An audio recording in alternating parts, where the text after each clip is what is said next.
Hello, this is Mrs. Ross and this is lesson 105. This is the starred problems and this is part 2. So if you're looking for the practice set, that's in a previous video.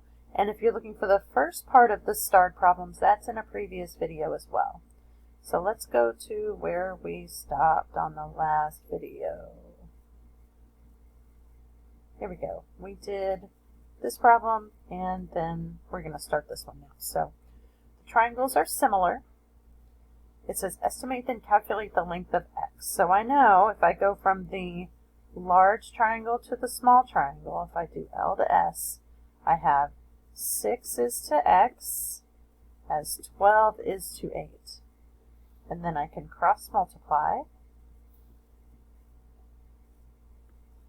12x is equal to 48. Divide by 12. X is equal to 4. So this is equal to 4, equal to 4. And then it says find the scale factor from the smaller triangle to the larger triangle. So if I did small to large, this is B. Let's see, small, I could do 8 to 12 if I wanted to. 8 to 12, and if I divide by 4, I get 2 to 3. That's my scale factor from small to large. Okay. And then it says the area of the larger triangle is how many times the area of the smaller triangle. So on C, let's do the area of the larger triangle. And we can't do that.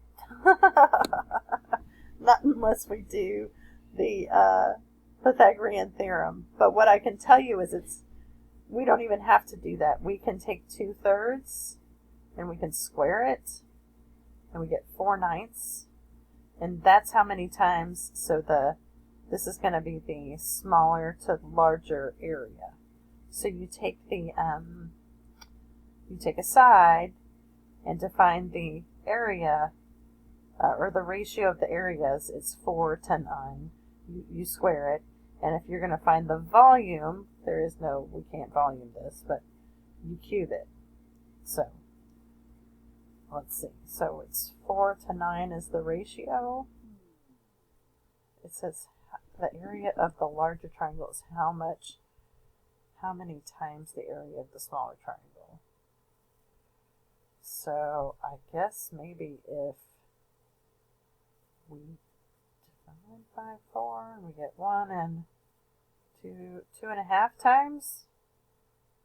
If I divide by 4 and I make it 2.5 times the area of the smaller triangle, we're going to go with that.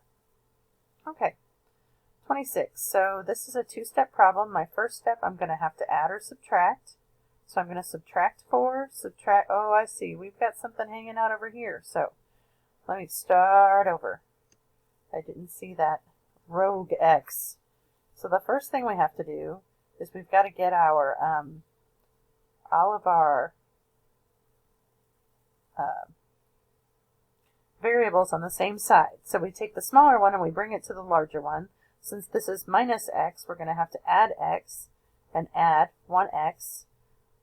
So this is going to be 5 and 1/2 x plus 4 is equal to 48.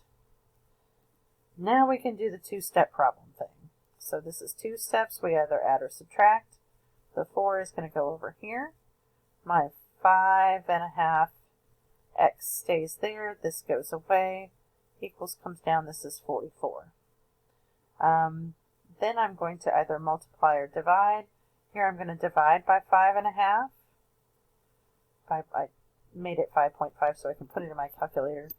And that gives me 44 divided by 5.5 is 8.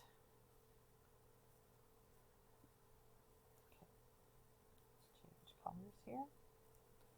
Okay, so what I'm going to do is I'm going to multiply this first, and then I'm going to reduce it. So I have 2 times 4,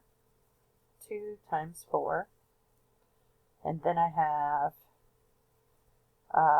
x times x squared, and then I have, I have y times y. So I have my 2 and my 4, my x squared, my y times y. I'm not really even looking at the bottom part yet. It's going to hang out there. Nothing has happened here. This just went like that. Okay, let's do a different color. So I have equals, 2 times 4 is 8. X to the 1 times x to the 2 is x cubed. This is y squared. And this is all over 8x squared y. So I know the 8's are going to cancel, but let me extend this out so you can see how we're going to do this. So I have 3 x's and 2 y's. Here I have 2 x's and 1 y. So let's see. That can go, and that can go. And so I end up with xy. And that's the answer to A. Okay, here I'm going to need to distribute first. So I have 3 times x plus 9 minus the square root of 9 is 3. And then remember, when we take the square root of something with an exponent, we divide by 2. So this is going to be x. So if I write this out, I have 3x plus 9 minus 3x. This and this are going to cancel, so the answer to this is 9. Oh, and that's our last problem, so if you have any questions, please let me know.